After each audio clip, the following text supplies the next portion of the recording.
نحمده ونصلي على رسوله الكريم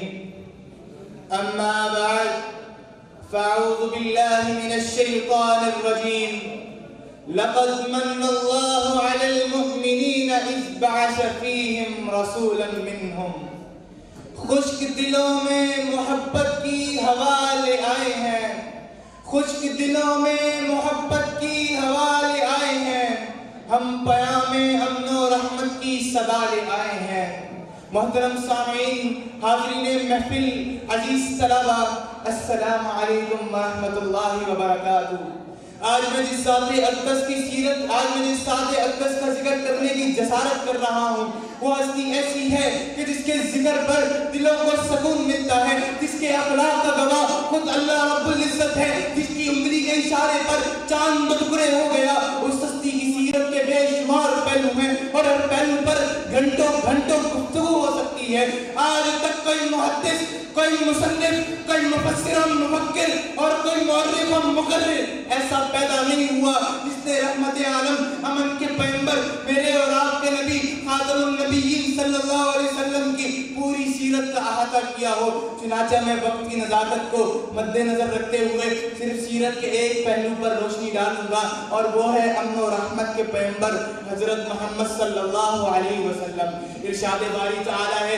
وَمَا أَرْسَلْنَاكَ إِلَّا رَحْمَةً لِلْعَالَمِينَ ہم نے آپ کو تمام جہانوں کے لیے رحمت بنا کر بھیجا پوری کائنات میں ایسا مہربان نرم دل رہنما استاد نہیں جسے خالق کائنات سارے جہانوں کی رحمت کہہ کر پکارے دنیا میں بڑے بڑے لوگ آئے فاتح آئے حکمران آئے مگر انسانیت کو گود میں لینے والا ظالم کو بھی معاف کرنے والا یتیموں پر بھی محبت لٹانے والا صرف ایک آیا امام الانبیاء بن کر آیا تمام جہانوں کے لیے رحمت بن کر آیا حاضرین گرامی قدر عرب کے جنگ و جدل کے بارے میں آپ سب نے تاریخی کتابوں میں پڑھا ہوگا کہ کیسے ایک دوسرے کے جانی دشمن تھے آپس کی لڑائیاں نسلوں تک چلتی تھی نہ کوئی عدالت تھی نہ کوئی نظام عدل تھا بعثت نبی صلی اللہ علیہ وسلم کے بعد سب کچھ بدل گیا ایک دوسرے کی جانیں لینے والے ایک دوسرے کے لیے جانیں دینے والے بن گئے یتیموں سے نظریں چرانے والے یتیموں کے کفیل بن گئے بیٹیوں کو زندہ درگور کرنے والے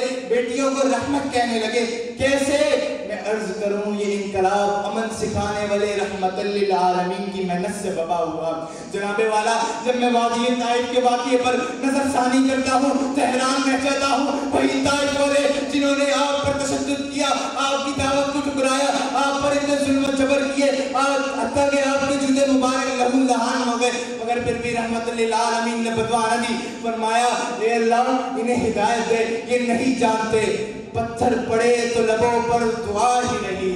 پتھر پڑے تو لبوں پر دعا ہی رہی قسم خدا کی محمد کی مثال ہی نہیں جناب والا مکہ فتح ہوا فاتح مکہ کے سامنے ڈرا سہما مجمع ہے انہی لوگوں کا جنہوں نے آپ کو آپ کے اصحاب کو ذہنی جسمانی زبانی اخلاقی تکلیفیں دی آپ کو شہید کرنے کے ارادے سے آپ کے گھر کا محاصرہ کیا لیکن رحمت للعالمین کیا ہو گیا عالم فرمایا لا تثریب علیکم اليوم آج تم پر کوئی سرزنش نہیں آج تم سب کے لیے معافی ہے رحمت للعالمین کی رحمت صرف مسلمانوں پر نہیں تھی یہودی لڑکے کے گھر اس کی عیادت کرنا اسے اسلام کی دعوت دینا پشت مبارک پر روجڑی ڈالنے والے سے بدلہ نہ لینا بازار میں گلے میں کپڑا ڈال کر کھینچنے والے کو معاف کر دینا یہی تو ہے امن و رحمت کے پیغمبر کی نشانیاں جناب والا میں رحمت للعالمین کتنی مثالیں دوں مسلم ہو یا غیر مسلم میرے نبی کا عمل محبت اور امن کا پیغام تھا حاضرین محفل میں اس رحمت للعالمین کی شان کیا بیان کروں جنہیں میرا رب کبھی طٰہٰ کہے کبھی یاسین کہے کبھی مزمل کہے کبھی مدثر کہے ہاں جناب والا اسی رحمت للعالمین کو امت کے غم میں سجدوں میں روتا دیکھا گیا ہے آج اس رحمت للعالمین کی امت کو ضرورت ہے کہ وہ اپنی زندگی اللہ اور اس کے رسول کے بتائے ہوئے طریقے پر گزارے وہ امن کے پیغمبر روشنی کا مینار ہیں وہ امن کے پیغمبر روشنی کا مینار ہیں محمد عربی صلی اللہ علیہ وسلم رحمتوں کے شاہکار ہیں وما علینا الا البلاغ المبین